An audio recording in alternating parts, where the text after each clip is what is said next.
여러분 안녕하십니까, 강신업 변호사입니다. 지금 파면 이틀째 윤 관저에서 승복 입장 없이 침묵만이라는 기사가 올라왔는데요. 지금 윤 대통령께서는 파면되고 나서 짧은 입장을 밝혔습니다. 그리고 지금 관저에서 계시면서 승복 입장에 대해서는 지금 입장을 내놓지 않고 있습니다. 그리고 침묵하고 있는데요. 헌재 선고 뒤에 안타깝고 죄송하다라는 얘기를 간단하게 내놨습니다. 본인 육성으로 내놓은 것은 아니고요. 변호인단에 그 간접적으로 글을 통해서 안타깝고 죄송하다라는 얘기를 내놓고 나서 정치 발언을 지금 배제하고 있습니다. 추가 메시 발표 여부에 따라 지지층의 결집도도 결정될 것으로 보이는데요. 대통령께서 말이죠, 어떤 추가 메시를 내놓을 것인가. 지금 여러분 아시다시피 권성동과 권영세가 방문을 했을 때 당에서 잘 준비를 해서 대선에서 승리하기 바란다라는 얘기는 했습니다. 잘 준비해서 대선에서 승리하기 바란다라는 말은 했지만 그 정도만 지금 나오고 있습니다.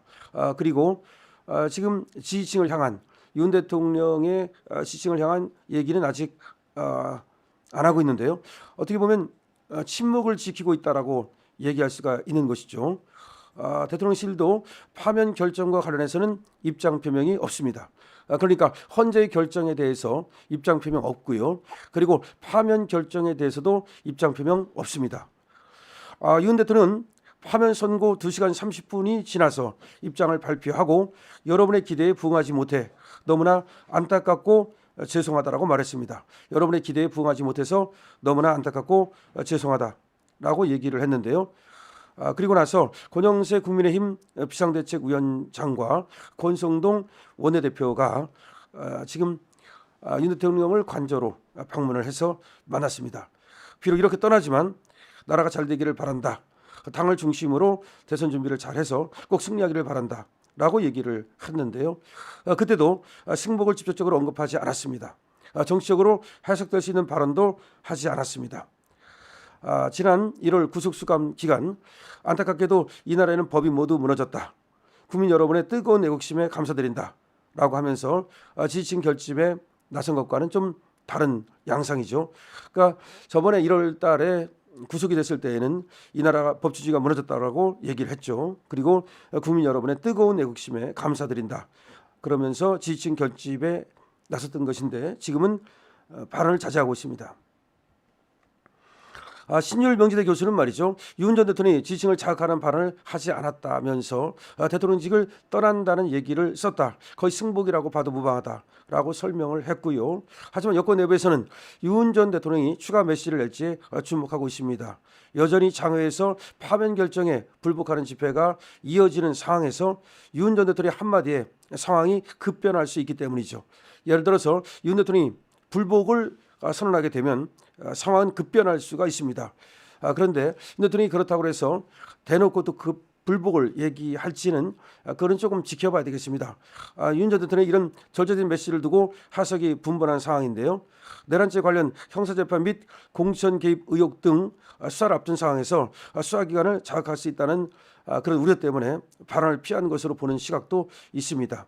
여당인 국민의힘마저 헌재 결과를 겸허히 수용하겠다는 입장을 밝힌 만큼 전직 대통령으로서 국론 분열을 막기 위한 행보로 보는 시각도 있습니다. 그렇습니다. 윤 대통령이 지금 뭐 전직 대통령으로서 이제 그리고 나라가 잘 되기를 바라고 국민이 잘 되기를 바라는 그런 마음이 있기 때문에 대놓고 말이죠, 어떤 국론 분열을 그렇게 할 만한 그런 국론 분열을 일으킬 만한 그런 말씀을 하실 분은 아닙니다. 하지만 말이죠, 법치주의에 대한 어떤 안타까움 그리고 헌재의 판결에 대한 안타까움은 분명히 있을 겁니다. 헌재 판결이 얼마든지 말이죠, 그렇게 안 갈 수도 있거든요. 그 헌재 판결 내에도 보면은 야당이 잘못했다는 말이 분명히 있어요. 다수의 행포. 근데 그 다수의 행포가 어느 정도면 수인할 수 있겠죠. 이걸 갖다가 판결문을 어떻게 쓸 수 있냐면 수인 가능한 그런 정도를 넘어섰다. 그러니까 국회가 이재명의 어떤 방탄을 위해서 그 말을 쓰면 되는 거거든요. 근데 그걸 하나도 안 썼잖아요. 이재명이 지금 재판을 받고 있고 이재명이 재판을 위해서, 이재명 방탄을 위해서 그야말로 행정부를 압박하고 윤 대통령을 궁지로 몰아갔다. 그런 상황에서 윤 대통령은 달리 선택할 수 있는 방법이 없었다. 그렇기 때문에 윤 대통령의 비상계엄은 더군다나 헌법 내에서 이루어진 것이기 때문에 이것을 중대한 파면 사유로 보기 어렵다. 충분히 쓸 수 있잖아요. 얼마든지 저한테 쓰라면 하루면 쓸 수 있습니다. 충분히 이 5가지 쟁점이라는 게 그렇게 대단한 게 아니에요. 그럼에도 불구하고 결국은 말이죠. 파면적으로 결론을 정해놓고 끌고 갔기 때문에 그런 판결문이 나오는 것이거든요. 참으로 안타까운 것이죠. 윤 대통령 입장에서는 말이죠. 내 진심을 이렇게 몰라줄까? 그리고 내가 처했던 상황을 왜 그렇게 지금 이해하지 않을까라는 아쉬움이 있을 수 있고 야속함이 있을 수 있어요. 어떻게 보면 말이죠. 대통령직을 더 하는 거에 대한 어떤 그런 욕구보다는 너무나 억울함이 있을 수 있어요. 내가 한 대통령 행위에 대해서 내가 왜 그렇게 정말 촌음을 아껴가면서 잠을 못 자가면서 그렇게 열심히 했는데 거기에 대해서는 아무것도 알아주지 않고 오히려 권력을 찬탈하려고 오히려 권력에만 집착했던 저 이재명 그리고 자기 방탄에만 집착했던 이재명을 봐주는 것 같은 그런 거에 왜 아쉬움이 없겠습니까? 그래서 그런 말을 왜 또 하지 않고 싶겠습니까? 그래서 윤 대통령이 어떤 메시지를 낼 수는 있다고 봐요. 그래서 어떤 메시지를 낼 것인지 국론 통합과 우리 자유우파의 승리를 위한 그리고 법치주의의 회복을 위한 그런 메시지를 낼 것인지 아니면 좀 더 강한 메시지를 낼 것인지는 두고 봐야 되겠습니다만은 윤 대통령이 어떤 메시지를 내느냐에 따라서 이제 전국은 또 경랑 속으로 흔들려 갈 수밖에 없어요.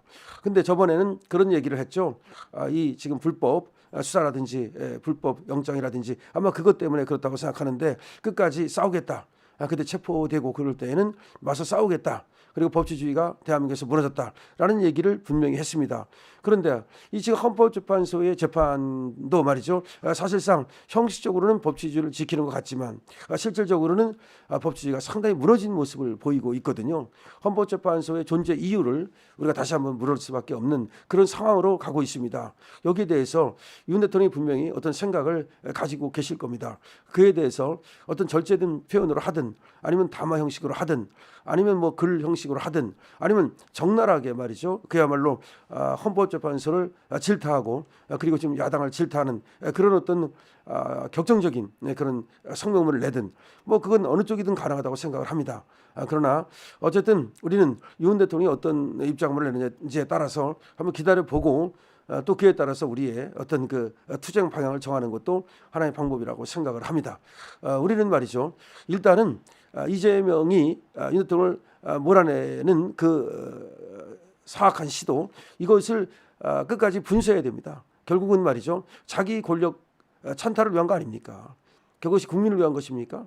그렇게 보지 않습니다. 지금 이재명이 국민을 위해서 정치를 한다고 생각하는 사람이 과연 몇 사람이 있습니까? 예를 들어서 윤석열 대통령이 나가는 것과 이재명이 들어오는 것은 또 다른 문제입니다. 윤석열 대통령이 나갔다 그래서 이재명이 들어와야 되는 것은 아니거든요. 그래서 이재명이 들어오는 것을 반드시 막아야 된다라고 하는 것이 지금 우리 자유우파의 결집된 의지 아니겠습니까? 그러면 이재명이 들어오는 것을 막는데 윤 대통령이 힘이 필요하다면 윤 대통령은 아마 그 힘을 우리 자유우파를 위해서 사용하실 겁니다.